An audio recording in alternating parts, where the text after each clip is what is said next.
No matter the size of your organization, it's all about strategy. Strategy can happen at any level in an organization and in any place of its industry, from having a strategy to go global or to stay local.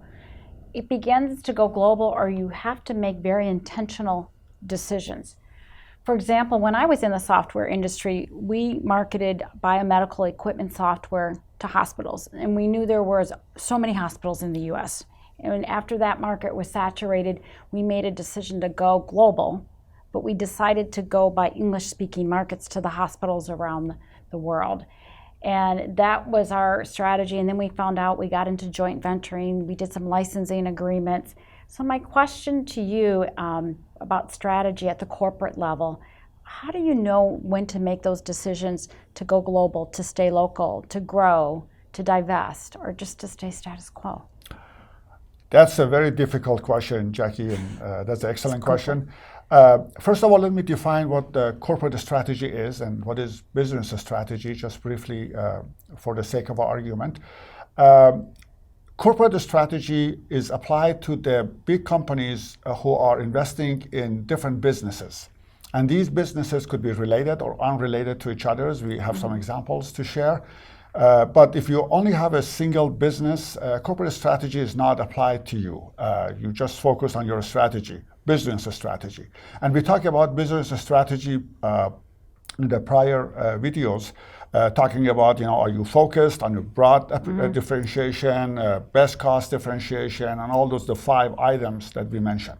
But corporate strategy definitely applies to companies like GE or Honda or bigger companies who have a lot of cash and they want to increase their ROI and they like to invest, diversify, do globalization, go out of their geographical locations or whatever. That's where corporate strategy comes. So what's the difference I hear between related diversification and unrelated? And what makes a company decide to move in either direction? There are, first of all, I like to emphasize that companies who are doing well in their own business and in their own market, there is no urgency for them to expand. All the things that we are talking here are different types of strategy for enhancing your position and increasing your revenues and profit, of course, and ROI. So some companies like to invest on their related strategies, related businesses, that allows them to grow bigger. For example, Honda Motor Company established a long time ago, and their core competencies were internal combustion engine. So they were making motors. And then they decided we're making cars, why not jet engines? So they went and started making jet engines and commercial jets. In North Carolina, they're doing it. And then why not lawnmowers? Why not motorcycles? So you can see they're all related. The same engineering, the same core competencies applies to all these products they offer.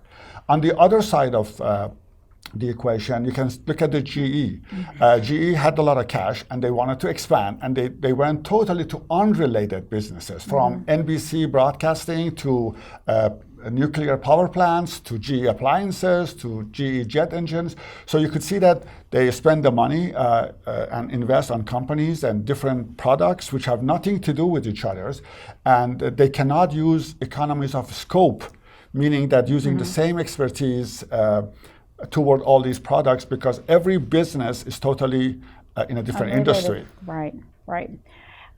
So the next question I have is, I'm thinking, Marriott is one of my favorite examples with related diversification, that they were in the business of a Marriott hotel, and then they went really high end, and then they went low end for the hotels. So it's like every spectrum of a person can afford a Marriott today, and they became Marriott Bonvoy. So that's an example that comes to mind. Can you tell us a little bit about your organization and the level of strategy? Is it more at the corporate or the business unit level? The company I'm working for, CATFM, is a German company and is a global company. They are expanding from Far East to Europe and then to the US. And they have expanded in a related businesses in a 3-prong approach. They do a lot of consulting, engineering consulting for companies. They also develop engineering software, and you can see that they can use the same resources that know how to solve problems, how to produce licenses and software who can help the customers to do the same. And also they got to the business of providing masters and PhDs in simulations with 2 universities in Germany. So this is an example of expanding in a related businesses. Mm-hmm. All these 3 businesses they run at this time are very much related, and they can use the same core competencies to run their business. You've had a lot of great experiences with your organization. And does your current company, is it more of, I think you said global? Yes. But could you maybe help us understand what's the difference between going global, or they call it transnational, yes. or international? Very good question. Those get confused a lot in the marketplace. When you're trying to expand your domain of control horizontally, and especially when you go out of your own country to the other countries, there are 3 ways that you can approach it. A lot of companies go international. They have an international strategy, and they go to the foreign companies. Like country by country? Foreign countries. Okay.